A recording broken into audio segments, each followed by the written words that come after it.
हरे कृष्ण कृष्ण कृष्ण हरे हरे, हरे राम राम राम हरे हरे। श्रीमद् भगवत गीता तारूप अध्याय 7 भगवत ज्ञान, श्लोक नंबर 28। येषां त्वन्तगतं पापं जनानां पुण्यकर्मणां ते द्वन्द्वमोहनिर्मुक्ता भजन्ते मां दृढ़व्रतः। जिन मनुष्यों ने पूर्व जन्मों में इस जन्म में पुण्य कर्म किए हैं और जिनके पाप कर्मों का पूर्णतया उच्छेदन हो चुका है, वे मोह से के द्वंद्वों से मुक्त हो जाते हैं और वे संकल्प पूर्वक मेरी सेवा में तत्पर होते हैं। तात्पर्य जगत गुरु श्रील प्रभुपाद जी महाराज की जय। गुरु महाराज की जय। इस अध्याय में उन लोगों का उल्लेख है जो दिव्य पद को प्राप्त करने के अधिकारी हैं। जो पापी, नास्तिक, मूर्ख तथा कपटी हैं, उनके लिए इच्छा तथा घृणा के द्वंद्वों को पार करना कठिन है। केवल ऐसे पुरुष भक्ति स्वीकार करके क्रमशः भगवान के शुद्ध ज्ञान को प्राप्त करते हैं, जिन्होंने धर्म के विधि विधानों का अभ्यास करने, पुण्य कर्म करने तथा पाप कर्मों को के जीतने में अपना जीवन लगाया है। फिर वे क्रमशः भगवान का ध्यान समाधि में करते हैं। आध्यात्मक पद पर आसीन होने की यही विधि है। शुद्ध भक्तों की संगति में कृष्ण भावनामृत के अंतर्गत ही ऐसी पद प्राप्ति संभव है, क्योंकि महान भक्तों की संगति से ही मनुष्य मोह से उबर सकता है। श्रीमद् भागवतम में 5.5.2 में कहा गया है कि यदि कोई सचमुच मुक्ति चाहता है तो उसे भक्तों की सेवा करनी चाहिए। महत् सेवाम द्वार माहुर विमुक्ते है। किंतु जो भौतिकतावादी पुरुषों की संगति करता है, वह संसार के गहन अंधकार की ओर अग्रसर होता रहता है। तमोद्वारम योषिताम संगी संगमम। भगवान के सारे भक्त विश्व भर का भ्रमण इसीलिए करते हैं जिससे वे बद्ध जीवों को उनके मोह से उबार सकें। मायावादी यह नहीं जान पाते कि परमेश्वर के अधीन अपनी स्वाभाविक स्थिति को भूलना ही ईश्वरीय नियम की सबसे बड़ी अवहेलना है। जब तक वह अपनी स्वाभाविक स्थिति को पुनः प्राप्त नहीं कर लेता, तब तक परमेश्वर को समझ पाना या संकल्प के साथ उनकी दिव्य प्रेमा भक्ति में पूर्णतया प्रवृत्त हो पाना कठिन है। जरा मरण मोक्षाय माम आश्रित्य यतन्ति ते ब्रह्म तद्विदुः कृत्सन्मम अध्यात्मम कर्म चाखिलम। जो जरा तथा मृत्यु से मुक्ति पाने के लिए यत्नशील रहते हैं, वे बुद्धिमान व्यक्ति मेरी भक्ति की शरण ग्रहण करते हैं। वे वास्तव में ब्रह्म हैं, क्योंकि वे दिव्य कर्मों के विषय में पूरी तरह से जानते हैं। तात्पर्य जगत गुरु श्रील प्रभुपाद जी महाराज की जय। जन्म, मृत्यु, जरा, रोग, इस भौतिक शरीर को सताते हैं, आध्यात्मिक शरीर को नहीं। आध्यात्मिक शरीर के लिए न जन्म है, न मृत्यु, न जरा, न रोग। अतः जिसे आध्यात्मिक शरीर प्राप्त हो जाता है, वह भगवान का पार्षद बन जाता है और नित्य भक्ति करता है, वही मुक्त है। अहम ब्रह्मास्मि, मैं आत्मा हूँ कहा गया है कि मनुष्य को चाहिए कि वह यह समझे कि मैं ब्रह्म या आत्मा हूँ। जीवन का यह ब्रह्मबोध ही भक्ति है। जैसा कि इस श्लोक में कहा गया है, शुद्ध भक्त ब्रह्म पद पर आसीन होते हैं और वे दिव्य कर्मों के विषय में सब कुछ जानते रहते हैं।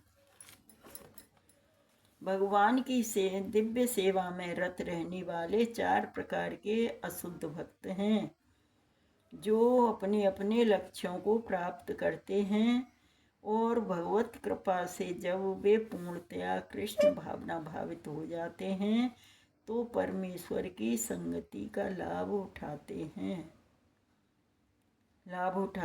किंतु देवताओं के उपासक कभी भी भगवत धाम नहीं पहुंच पाते। यहाँ तक कि अल्पज्ञ ब्रह्मभूत व्यक्ति की भी कृष्ण के परम धाम गोलोक वृंदावन को प्राप्त नहीं कर पाते। केवल ऐसे व्यक्ति जो कृष्ण भावनामृत में कर्म करते हैं, माम आश्रित्य, वे ही ब्रह्म कहलाने के अधिकारी होते हैं, क्योंकि वे सचमुच ही कृष्ण धाम पहुँचने के लिए प्रयत्नशील रहते हैं और ऐसे व्यक्तियों को कृष्ण के विषय में और कोई भ्रांति नहीं रहती और वे सचमुच ब्रह्म हैं। जो लोग भगवान की चर्चा स्वरूप की पूजा करने में लगे रहते हैं, जो लोग भगवान के अर्चा विग्रह की पूजा करने में लगे रहते हैं या भव बंधन से मुक्ति पाने के लिए निरंतर भगवान का ध्यान करते हैं, वे भी ब्रह्म अद्भुत आदि के तात्पर्य को समझते हैं, जैसा कि भगवान ने अगले अध्याय में बताया है। साधिभूताधिदेवं मां साधियज्ञं च ये विदुः प्रयाणकालेऽपि च मां ते विदुर्यतचेतसः। जो मुझ परमेश्वर को मेरी पूर्ण चेतना में रहकर मुझे जगत का, देवताओं का तथा समस्त यज्ञ विधियों का नियामक जानते हैं, वे अपनी मृत्यु के समय भी मुझ भगवान को जान और समझ सकते हैं। तात्पर्य जगत गुरु श्रील प्रभुपाद जी महाराज की जय, गुरु महाराज की जय। कृष्ण भावना भावित व्यक्ति, कृष्ण भावनामृत में कर्म करने वाले मनुष्य कभी भी भगवान को पूर्णतया समझने के पथ से विचलित नहीं होते। कृष्ण भावनामृत के दिव्य सानिध्य से मनुष्य यह समझ सकता है कि भगवान किस तरह भौतिक जगत तथा देवताओं तक के नियामक हैं। धीरे धीरे ऐसी दिव्य संगति से मनुष्य का भगवान में विश्वास बढ़ता है। अतः मृत्यु के समय ऐसा कृष्ण भावना भावित व्यक्ति कृष्ण को कभी भुला नहीं पाता। अतएव वह सहज ही भगवत धाम गोलोक वृंदावन को प्राप्त होता है। यह 7वां अध्याय विशेष रूप से बताता है कि कोई किस प्रकार से पूर्णतया कृष्ण भावना भावित हो सकता है। कृष्ण भावनामृत का शुभारंभ ऐसे व्यक्तियों के सानिध्य से होता है जो कृष्ण भावना भावित होते हैं। ऐसा सानिध्य आध्यात्मिक होता है और इससे मनुष्य प्रत्यक्ष भगवान के संसर्ग में आता है और भगवत कृपा से वह कृष्ण को भगवान समझ सकता है, साथ ही वह जीव के वास्तविक स्वरूप को समझ सकता है और यह समझ सकता है कि किस प्रकार जीव कृष्ण को भुलाकर भौतिकता में उलझ जाता है। सत्संगति में रहने से कृष्ण भावना के क्रमिक विकास से जीव समझ सकता है कि किस प्रकार कृष्ण को भुलाने से वह प्रकृति के नियमों के द्वारा बद्ध हुआ है और वह यह भी समझ सकता है कि मनुष्य जीवन कृष्ण भावनामृत को पुनः प्राप्त करने के लिए मिला है। अतः इसका सदुपयोग परमेश्वर की अहेतु की कृपा प्राप्त करने के लिए करना चाहिए। इस अध्याय में जिन अनेक विषयों की विवेचना की गई है वे हैं दुख में पड़ा हुआ मनुष्य, जिज्ञासु मानव, अभावग्रस्त मानव, ब्रह्म ज्ञान, परमात्मा का ज्ञान, जन्म मृत्यु तथा रोग से मुक्ति एवं परमेश्वर की पूजा।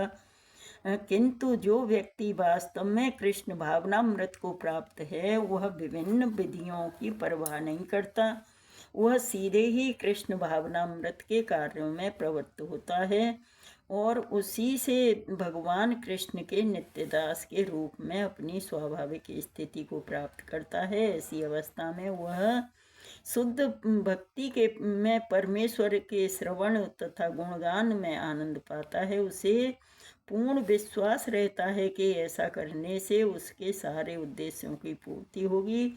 ऐसी दृढ़ श्रद्धा दृढ़ व्रत कहलाती है और यह भक्ति योग या दिव्य प्रेमा भक्ति की शुरुआत होती है।